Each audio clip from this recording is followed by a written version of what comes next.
I could not in good conscience continue to sit back and just be quiet about this war with Israel and Hamas. It's a selective outrage for me. You cannot be for real. Oh my God, you for real? No, you for fake. No, you for real.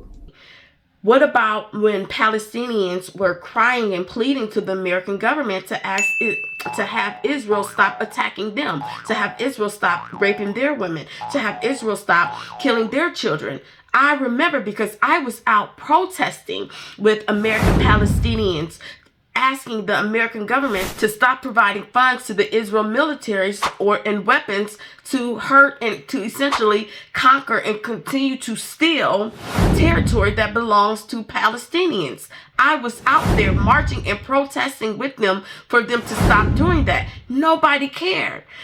But now that Israel is saying that what's being done to them is the exact same thing that they were doing to someone else, now there's an outrage. Wow. Now there's a crying. Now there's an outpour. What? I understand. Nobody wants to have their women and their children raped, kids, kidnapped and held for hostage. Nobody wants to go through that. But Israel, you need to stop with the hypocrisy, please. You guys were doing the same exact thing to Palestinians. What? Okay, so we can start at the beginning.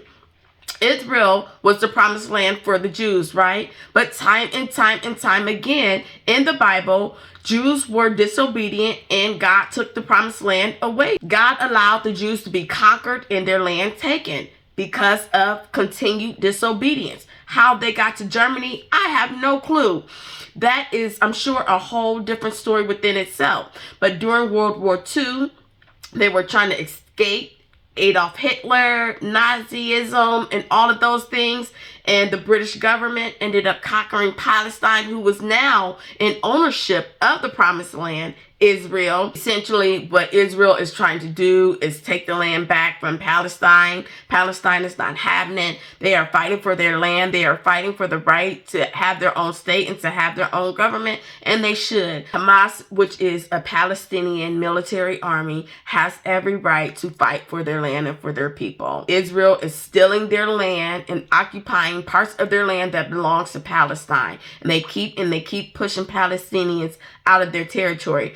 Yes, they may feel like they have a right to that land because it is the promised land, but there is a way to do things. Right is right and wrong is wrong. You lost that land in the first place. How dare you sit up here and cry and whimper and declare war about something you just did to someone else? And this thing could be completely settled if our government, the President of the United States of America, instead of continuing to send military aid and backing and weapons to Israel, call a truce, call a ceasefire, have them sit down and work this out, because it's as simple as respecting boundaries. That's all it takes, and allowing Palestinians to form their own government.